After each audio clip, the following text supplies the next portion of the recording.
Cette chronique est une présentation du cabinet d'avocats Mercier-Giguère. On est de retour à Action Magazine. On rencontre maintenant Maître Mercier-Giguère qui va nous parler tout ce qu'on peut savoir au niveau de légal quand on fait l'achat la plus importante de notre vie, qui est celle d'une maison. Donc, Monsieur Mercier-Giguère, bonjour. Bonjour, Monsieur Savoie. Merci beaucoup. Parlez-nous donc des plans de garantie d'une maison neuve. Qu'est-ce qu'on doit savoir légalement là-dessus? Effectivement, lorsqu'on achète une propriété, c'est souvent un achat important et il y a des garanties qui viennent avec des propriétés. On parle ici de maison neuve, évidemment. Lorsque vous achetez une maison neuve, on va prendre l'exemple d'une maison unifamiliale pour que ça soit plus facile pour les gens pour comprendre, parce que c'est pas toujours pareil, dépendamment si c'est un condo, une maison arrangée, un duplex. Ces choses-là, il peut y avoir des petites différences. Mais lorsque vous achetez d'un entrepreneur, celui-ci doit vous fournir une garantie qui est la garantie maintenant de construction résidentielle depuis le 1er janvier 2015. OK.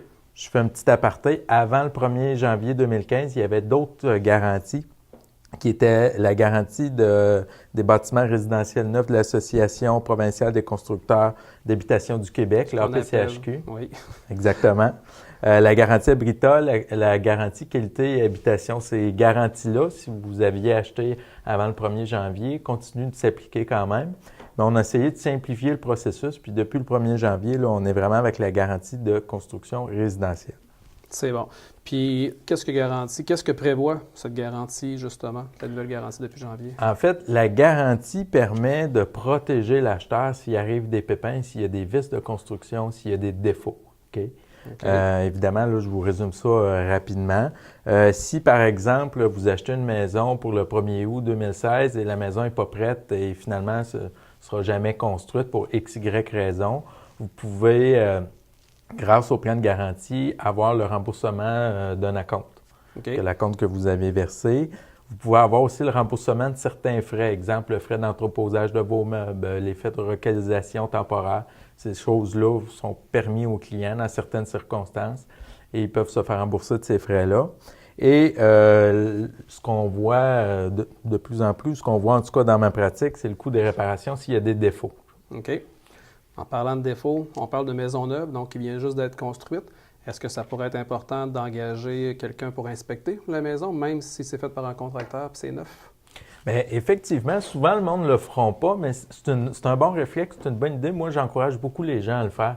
L'achat d'une propriété, c'est complexe pour travailler beaucoup dans le domaine de la construction. Même des fois, en tant qu'entrepreneur ou expert, ils ne s'entendent pas nécessairement.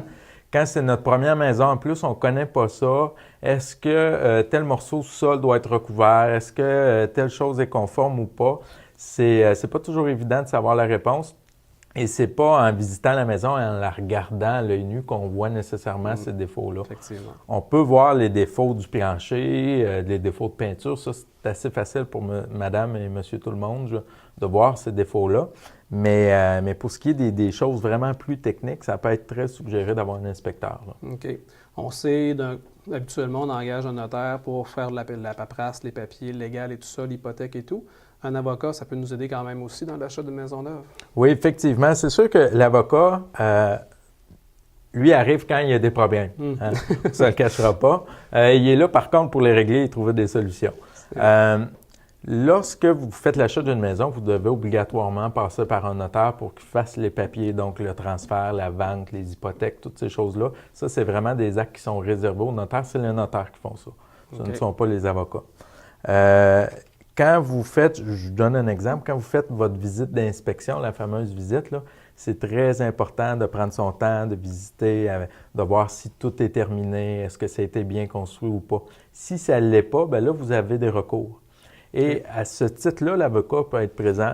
On ne parle pas de recours où on va nécessairement devant les tribunaux puis à la cour. Ça arrive malheureusement de temps en temps, mais c'est plus le rôle de l'avocat. Moi, ce que je vois dans ma pratique, c'est le rôle de conseil.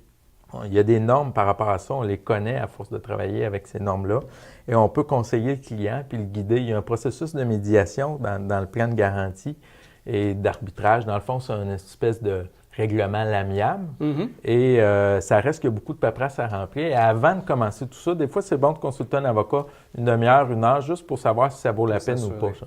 Donc, si on veut plus d'informations sur le sujet, on peut vous référer, on peut se référer à vous? Ou... Oui, on peut nous rejoindre à notre site web merciergiguère.com, sur notre page Facebook Mercier Giguère Avocat, au 581-996-7060. Merci beaucoup, Maître Mercier-Giguère. Merci.